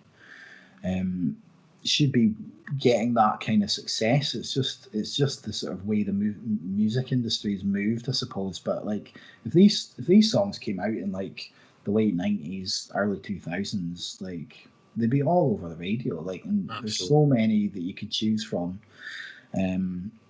to go on there, and like, there's a serious amount of variety. I mean, we've talked about, like, there's country ballads, there's just straight up rock and pop bangers, there's sort of TV melodrama, there's film noir kind of esque sounds, and you've got like Napalm Girls is sort of probably harks back to that sort of punk rock roots a wee bit. And then you've got the likes of Black Moon, which kind of opens like a bit of a sort of out of body experience. It's got soothing oohs and ahs and a sort of ominous bass sound to it, but it then kind of bursts into something that sounds like the Killers, like through the verse. Yeah. I mean, it sounds like the song When We Were Young, in particular for me. And there's a big similarity in the singing style in that song to Brandon Flowers, and at least until the chorus kind of bursts in. Black Moon, in my opinion, is the best song the Killers never wrote. Right. And then you end on All My Friends, which is just this sort of haunting piano lament, and has lyrics that hark back to the album title. Really heartfelt chorus, which I've heard criticised for being a touch repetitive, but All right. Okay. I don't care. Yeah, I didn't get that impression from listening to it at all. And then in fact, that's not the closing track. There's a sort of spooky spoken word outro, which just kind of, like you said before, there's a sort of pageantry about those, and they help set the tone. But there's really very little I can criticise about this album. It's just, and I don't know. I think when I first listened to it, the sort of strange change in direction when it gets to Paradise maybe threw me off a little bit, but the more and more I listen to this, it's just a great album, and it's just full of memorable moments, like really good sing along parts, and it sounds really good. Just loads of little cool guitar solos and all sorts of musical flourishes and stuff. It's just yeah. And I mean, this is only Creeper's second album. Yeah. And their first album was like a punk rock album. So it's like the shift they've taken is quite unbelievable. How did you rate it? I've gone for a 9. Yeah, same here. And it's a strong 9. I think it's a very, very good album. Yeah. I mean, I could probably be done with the little kind of monologues, to be honest. Yeah. But it's one of those things. It probably kind of comes with the territory, I suppose. and part of the kind of pageantry of the band, which I think they do kind of go in for. I think they do try and create a bit of a kind of mystique around themselves, if that makes sense. Yeah, well, there's a band. Basically, after the touring cycle of Eternity in Your Arms, Yeah. on stage on their last show, I might be getting this slightly wrong, but something to this effect, they basically announced the end of the band, Mm-hmm. and that the band were splitting up. Yeah. And I think those people in the know, like perhaps like music journalists and whatever, kind of knew. There's a big fan uproar. I think a lot of people kind of knew that was just. It was more a turning point for the band. They weren't really breaking up. They were just kind of moving on to the next chapter, which is clearly what's happened. And it's not an uncommon thing for bands to do. There's a band called Ghost, who are quite. They're a metal band where the front man dresses up like a cardinal or like a sort of zombie guy, and they tend to change. He tends to change who his character is every album or every second album or whatever. So they do go in for that kind of mad sort of pageantry, and they've got a certain look that they go for and all that kind of stuff. Aye, it's interesting you say that, because I never really thought of it as being couched in that terms, but I've got a wee bit kind of notes on that as well. Like you said, so that gig that you were kind of talking about, so that was about 2 years ago. They played a venue called Coco in Camden, London, on the 1st of November 2018. The band supposedly kind of hung up their jackets, and the lead vocalist, Will Gold, announced to the crowd that not only is this the last show of this album, it's the last show that we'll ever do, which is supposedly a reference to the David Bowie gig where he declared the retirement of his on-stage alter ego Ziggy Stardust. Right. Okay. So there probably is quite a lot of similarities there. I don't know how to describe it, but yeah, that it probably did kind of signal a kind of directional change, I suppose, in their material. Absolutely. Gone from a spooky punk band to a spooky doo-wop band. Yeah. It doesn't really cut it, does it? It doesn't really cut it. But anyway, it's a very good album, and I think I just urge absolutely anybody to listen to it, because it's just a whole lot of fun, and a really good listen. So yeah, that was Sex, Death and the Infinite Void by Creeper.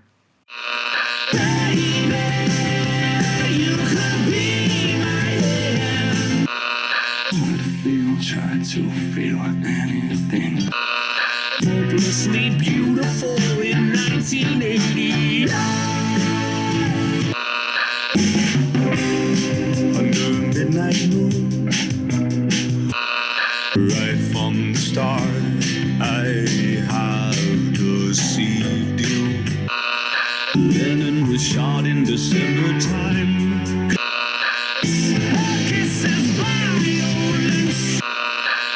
Sex, death, and the infinite void, the very thoughts we taught to avoid. Okay, next one is the album Have You Lost Your Mind Yet by Fantastic Negrito. I can't remember quite what I described him in the intro.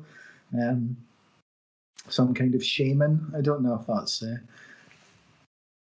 the best description. So, Have You Lost Your Mind Yet is the third album from Oakland, California's Fantastic Negrito, and the follow-up to 2018's Grammy-winning Please Don't Be Dead.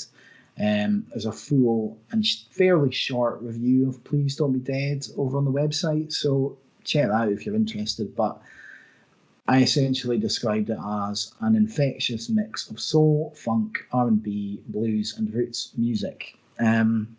So, Have You Lost Your Mind Yet is also pretty much that. And the opener, Chocolate Samurai, opens with this kind of swinging funk and swagger of the Red Hot Chili Peppers' Higher Ground. And Negrito's vocals channel the likes of James Brown and Bobby Womack. And it kind of sets the scene quite well. It's quite a fun, stylish opener, loads of grooves, Lenny Kravitz kind of guitar licks and sort of soulful organ flourishes. So I'm interested. I mean, I've obviously, I don't know if you've heard of Fantastic Negrito before. I'm a big fan of his previous album. So I'm interested to kind of hear your take on this. I quite enjoyed it. I did enjoy it, but I suppose it probably makes sense to describe how I've described Chocolate Samurai. So I've kind of described it as being a real kind of smorgasbord of blues, jazz, and roots music, complete with kind of smatterings of kind of gospel-esque tied backing vocals, funky guitar licks, like you said, piano, and some hand clips thrown in there for good measure. I found the whole album really to be quite broad and experimental. Much in the same way that I feel the likes of kind of Frank Zappa and the Mothers of Invention were. Okay. Back in the kind of 1970s and 80s. Not really so much in terms of their sound, but just its kind of range. I felt that a lot of the tracks felt quite larger than life, if that makes sense. Yeah. Almost like big musical kind of Broadway numbers. Okay. Particularly the likes of Chocolate Samurai for one, and also the fifth track in the album, Searching for Captain Save-A-Ho. Yeah.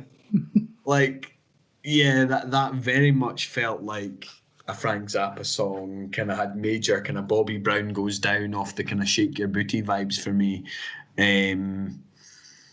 The opening bars of the kind of keyboard or synthesizer has this kind of real panto villain theme tune vibe to it for me. I felt as if it was really quite tongue-in-cheek, quite funny.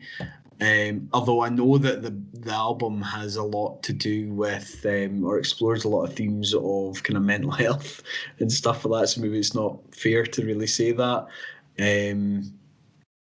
I really enjoyed the kind of the rap within that song as well. Again, just the kind of delivery of it, the kind of straightforward delivery of it. What was your thoughts on it? I quite like this. I'm not quite as enthused by it as I was Please Don't Be Dead. Right. I found that to be, they're quite similar, I suppose. And Please Don't Be Dead, I just found to be really immediate. And whilst there are songs on this album that are immediate and quite good, I just don't think they're maybe as strong as some of the ones that are on Please Don't Be Dead. I mean, Chocolate Samurai is a really good opener. I'm So Happy I Cry is a really good follow-up as well. And it sounds a bit like something that could have ended up on Bobby Womack's The Bravest Man in the Universe, which is one of my 20 albums. So, you know, there's reasons that I like Fantastic Negrito. I mean, his vocals are quite similar to Bobby Womack as well. But he's got a really great vocal range. I mean, on I'm So Happy I Cry, he sounds almost like Freddie Mercury at one point. He can go from being really gritty and sort of deep to these kind of higher ranges. So I think, you know, he's a very good singer. I think he's also a very good guitar player. With the guitar licks and the riffs that are found on here. So there's a lot of cool stuff going on. I just some of the, I don't think the songs are as strong as the previous effort, but like I was saying, the first 4, maybe 5 or 6 tracks are pretty good. Searching for Captain Save-A-Ho is definitely a highlight. Yeah. Like, it's really sort of down and dirty, grimy, funky. It's got a sort of an almost 70s porno groove to it as well. And the chorus is really cool. He's just like, let him in, ooh, let him in. I'm sitting outside with a shotgun guarding my emotional door. Like, just really cool stuff. There's Your Sex Is Overrated, which is quite a kind of jazz club crooner. It's very similar to the likes of It's a Man's World by James Brown and the Famous Flames. So there's lots of like soul and R&B and jazz and just it's a very cool listen. But there are a few weak points. I think King Frustration is a little bit weak. These Are My Friends is maybe a little bit weak as well. But I don't think anyone's gonna. If you decide to put this on in a party and just put it on the background, I don't think anyone would complain. I think it's a pretty good listen. Yeah, a fun listen. But I don't know. I don't know if my expectations were too high coming in off an album that I really really like, and it's slightly disappointed me. But it's still really good. I think the closing track, Platypus Dipster, is one of the best tracks as well. It's got quite a grinding guitar tone, a sort of jiving beat to it. So it's just, there's nothing as immediately iconic as some of the tracks from Please Don't Be Dead, like A Boy Named Andrew, Transgender Biscuits, A Cold November Street, or The Duffler. It's similar stuff. It's sort of more of the same, but it's just not as strong for me. So I feel like I'm talking it down a wee bit, but it's still a good album, I think. Can you see where I'm coming from about them being kind of almost like larger than life, quite avant-garde songs? Because that's what I got. I mean, I would agree. You know what I mean? I'm not au fait with some of his previous stuff. I mean, I think there's a lot to appreciate on this album, but I don't think they're maybe necessarily immediately apparent. I mean, there's some really, really good moments in there. Yeah. Like some of the guitar solos are phenomenal. I can't quite remember. I think it's the 6th track, Your Sex Is Overrated. I mean, it's probably has the favourite bridge on the album, you know, that you get around the kind of 2:22 mark, where you get this kind of beautifully smoky jazz cafe-esque guitar solo that just kind of smoulders away. It's really quite nice. And there's other times, I think it's in one of the singles from the album, is it How Long? Maybe? Which I quite enjoyed. So yeah, the 3rd track of the album, How Long, that was released as a single on the 15th of May. It's kind of this really kind of heartfelt R&B number, and it was probably one of my kind of favourite tracks in the album. I kind of described it as there being this kind of really standout moment around the kind of 250 mark, where you get this really sorrowful kind of bluesy guitar solo, which I absolutely loved and really got into. But then I couldn't help but like find it quite funny. Like there's these kind of, how have I described it? So kind of following kind of 30 seconds or so, where you get, I think it must be Fantastic Negrito himself, kind of humming, which is fine, but then there's this kind of overlaid recording of him singing what sounds like him singing, is it laddie laddie la la laddie laddie la or something like that, and I just thought, I was like, what's this all about, man? Like, it did kind of ruin it a wee bit for me. Like I found it hard to take that seriously, but then I don't know what the rest of his stuff's like, and I mean it was elements like that that kind of reminded me of Frank Zappa, that was full of the kind of tongue in cheek innuendo and weird and wonderful bits here and there. Yeah, there seems to be quite a lot of relatively serious parts on here.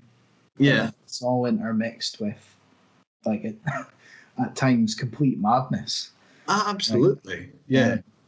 But which I think is what I like about Fantastic Negrito, that he is just a sort of mad character, but he's able to write some real kind of emotion into some of his songs, alongside the kind of like weird stories and kind of madness. I think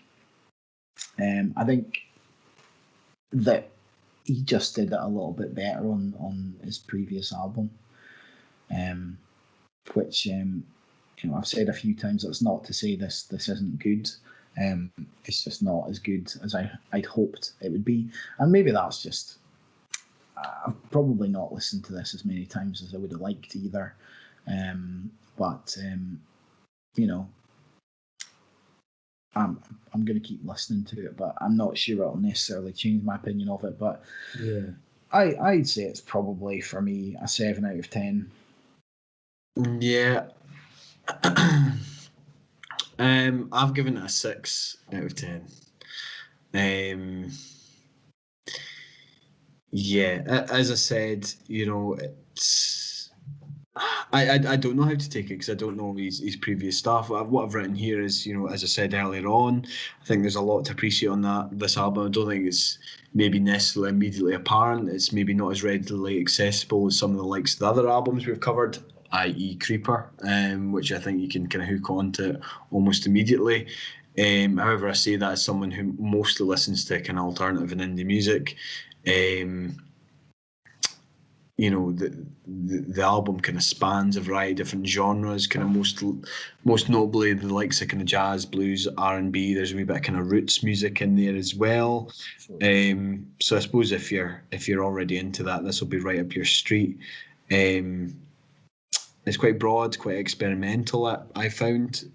So yeah, but maybe just not really my cup of tea. Maybe not really my kind of thing. So I've given it a 6 out of 10. Fair enough. And I mean, I probably wouldn't normally say this is my cup of tea, really. I just, I think it was just, I came across his previous album. It was really, really good.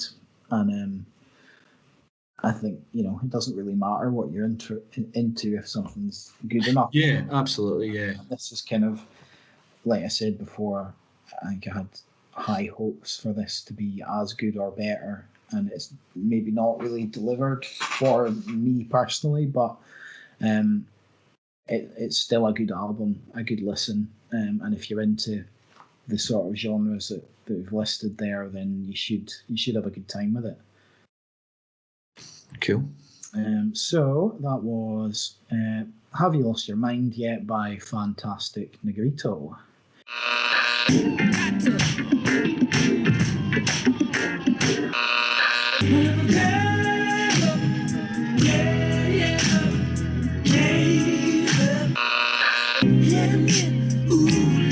I'm sitting with a shotgun, calling my emotional dope. After the rain is gone, tell me, all about me, all up in my space trying to find me. What is this blues thing, man?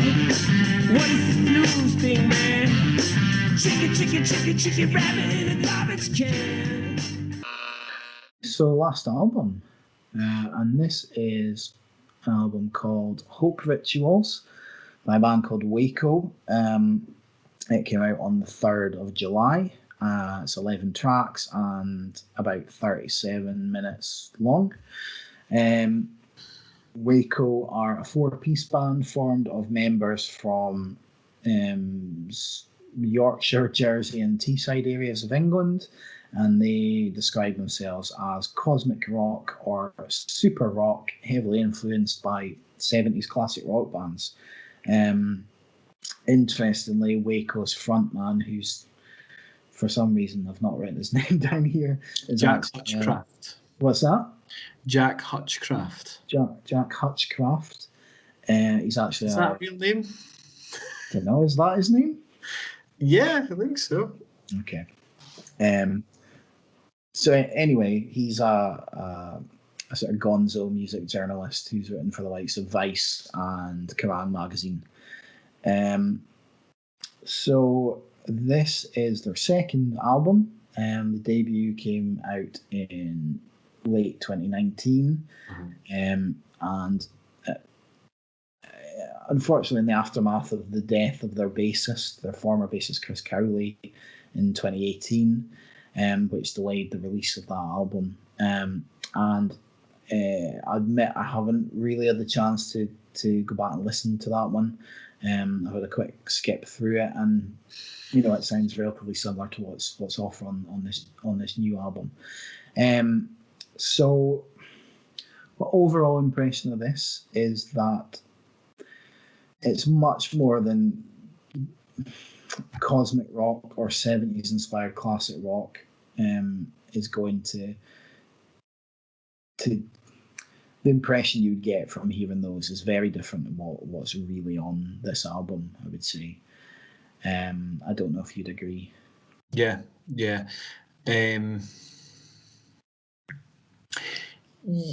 Yeah, I mean, I really don't know what to expect, because I hadn't listened to their stuff before. But I suppose much like the kind of Moonlands, the Edinburgh-based band that we reviewed in the last episode of the podcast, they immediately reminded me of the Bright Light Social Hour.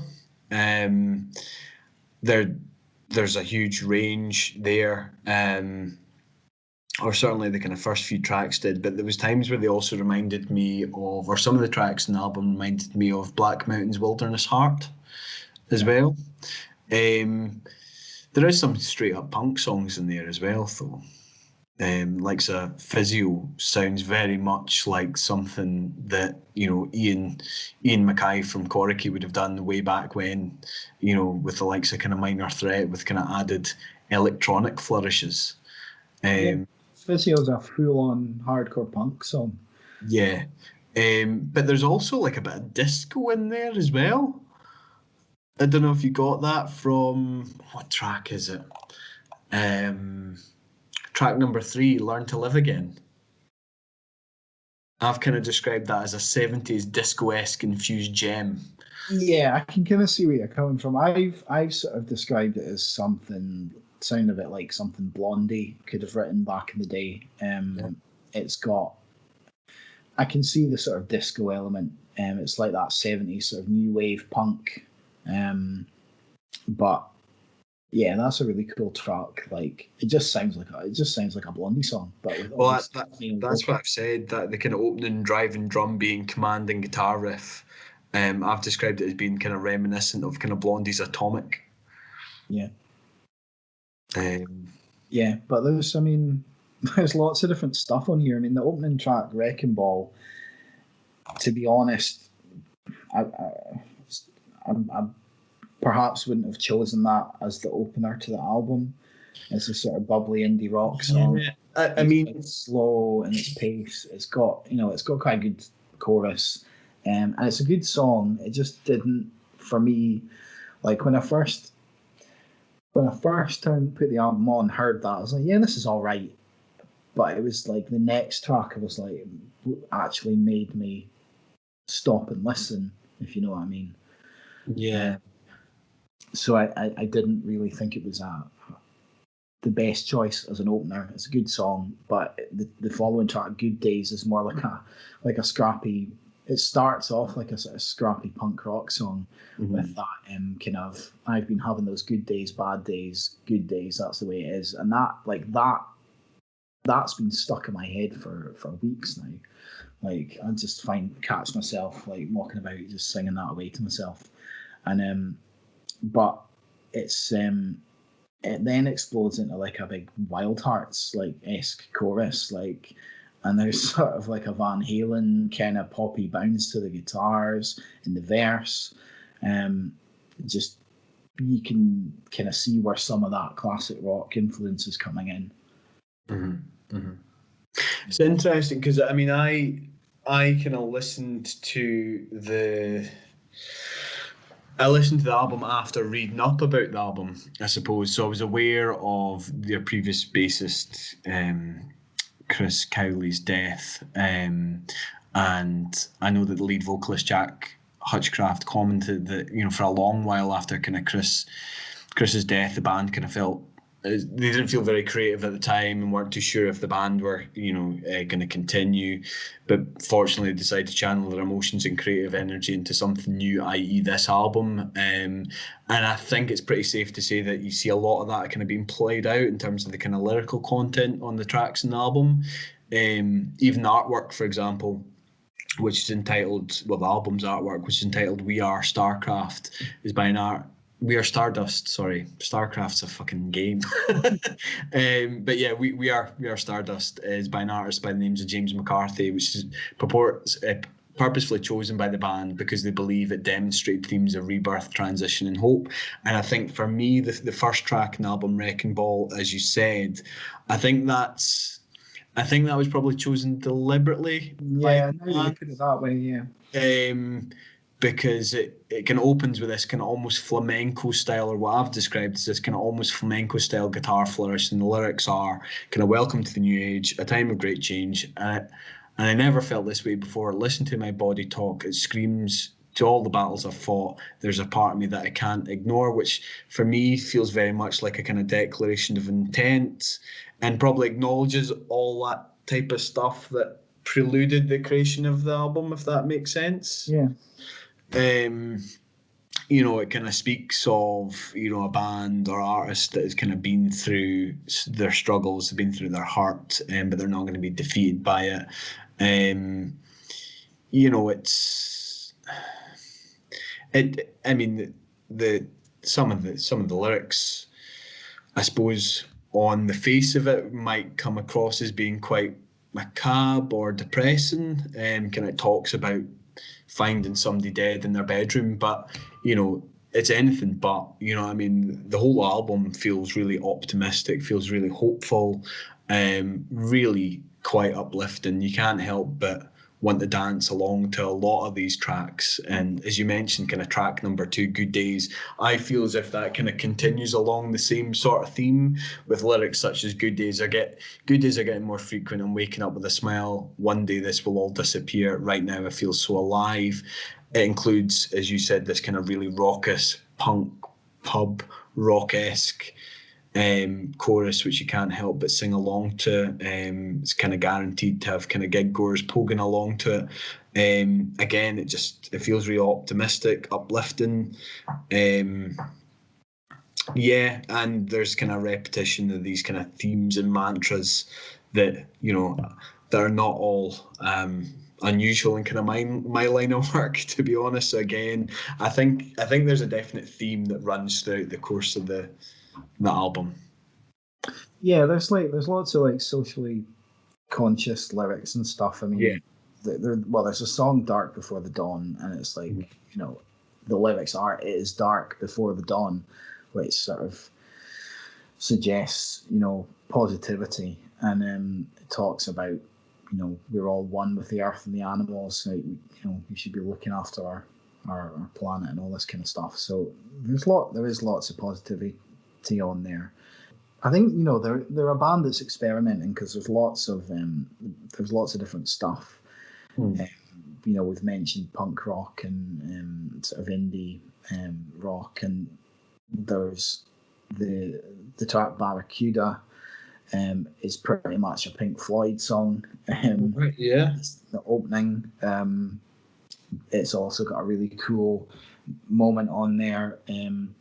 I suppose it's the chorus, which sounds like Black Sabbath. And there's probably my favourite song on the album is called Busy Living, which but it's just almost like a fairly fun rock song. Some you might hear from bands like Fountains of Wayne or something like that, but it's got this absolutely massive fist clenching chorus which goes, somebody told me to get busy living, and it's like living, and it's just like I say, it's a massive fist clenching chorus, and it's impossible not to join in with it. And it's like, it always reminded me of when, like, back being in like in a club or something, not like a sort of dance club, but just like a general bar / club, when they put on stuff like, you know, like Boston's More Than a Feeling, or Starships Who Built This City, or Van Halen's Jump, even like that kind of caliber of like big chorus that gets everybody on their feet. And Busy Living particularly feels exactly like one of those songs. Yeah, that's the big highlight for me on this album. I don't tend to put tracks on repeat very often, or listen to specific tracks over and over again on an album, but I've been doing that with Busy Living, so which is unusual for me, but it just shows the quality of that song, how fun it is. Yeah, I mean, I mentioned the Wild Hearts before. There's more of that on the song Watch the Skies, and there's even elements of like bands like the Replacements, that kind of stuff. And there's like a really familiar chord progression that was on the song that I couldn't figure out what it was, but I'm pretty sure now that it's Dire Straits' Sultans of Swing. Right, okay. I'll have to go back and listen to it. What's that? I'll have to go back and listen to it and see if I can pick it's that. just sort of near the end. It's not the whole song, it's just this one bit. And every time I heard it, I was like, what is that? I know what that is. And I'm, you know, it might not be exactly the same, but yeah, similar. Very, very similar. And it was really annoying me until like 2 seconds before we started recording this. It's like, that's what it is. But if it's not, then, you know, whatever. But that's what I think it sounds like. Yeah. So, I mean, there's some stoner rock on here as well. I mean, Great White Wall of Voodoo, more in the vocals than anything else, sounds a bit like the band Monster Magnet, if you've heard them.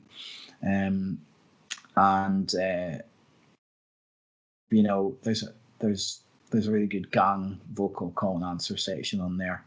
And I don't actually know what the lyrics are. I just know the first part is Feeling Like Hercules, and the second part is like something like I'm surfing on lead mercury or something like that.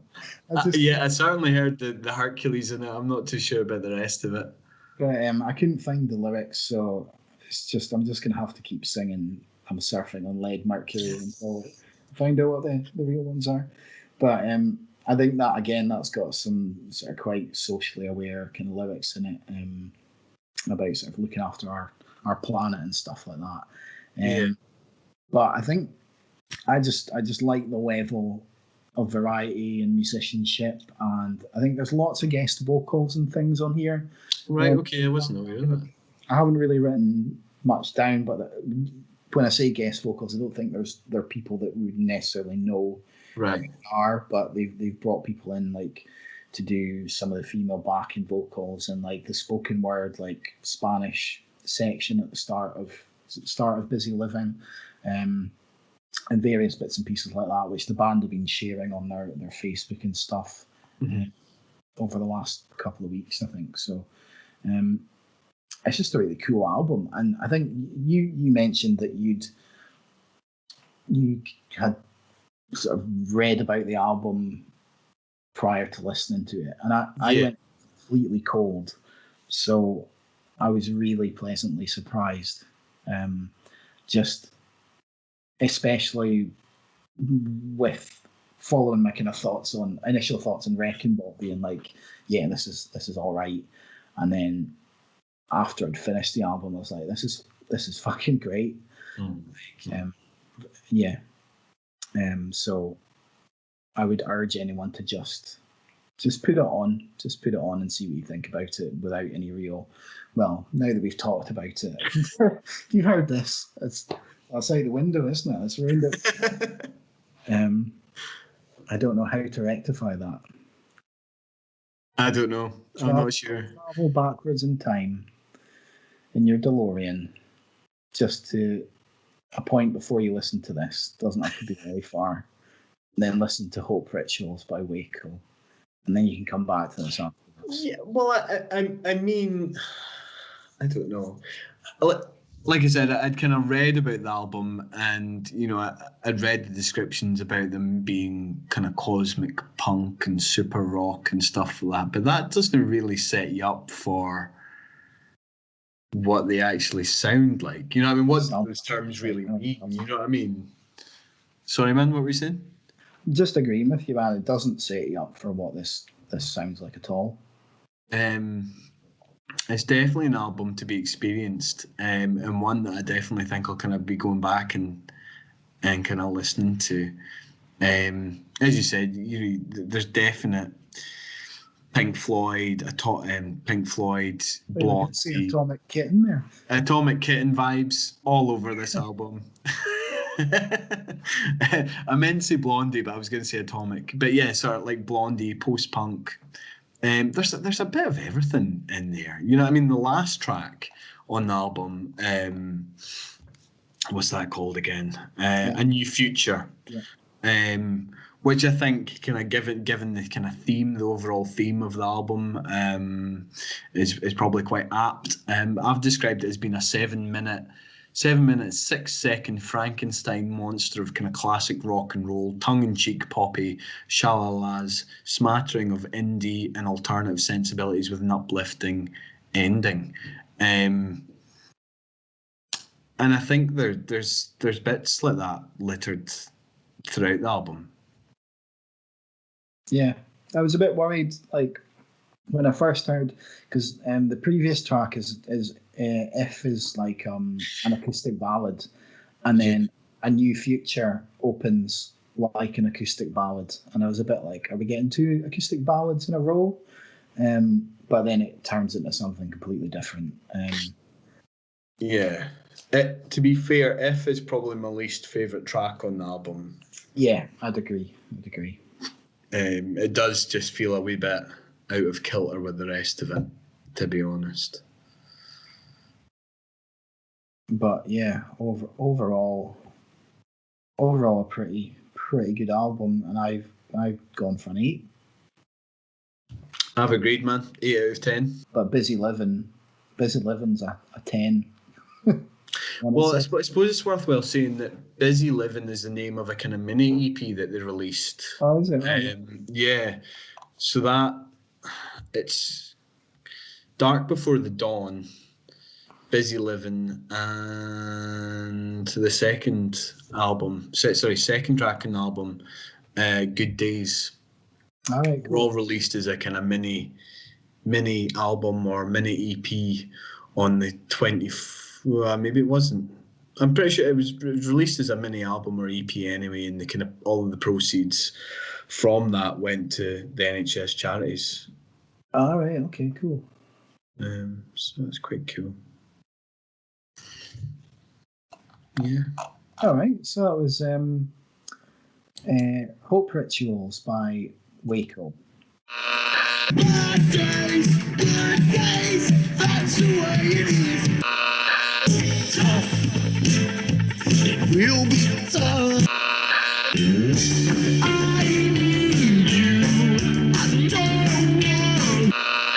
Let's talk about optimism, 'cause ideas and dreams, they can actually change. Somebody told me to get busy living.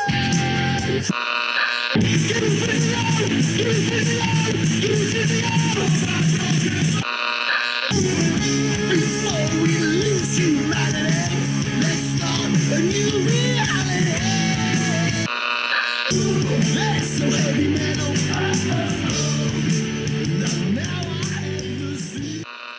Okay, that was the last one. So, we just have to do the outro. I'll just blast through this. Okay. Try to.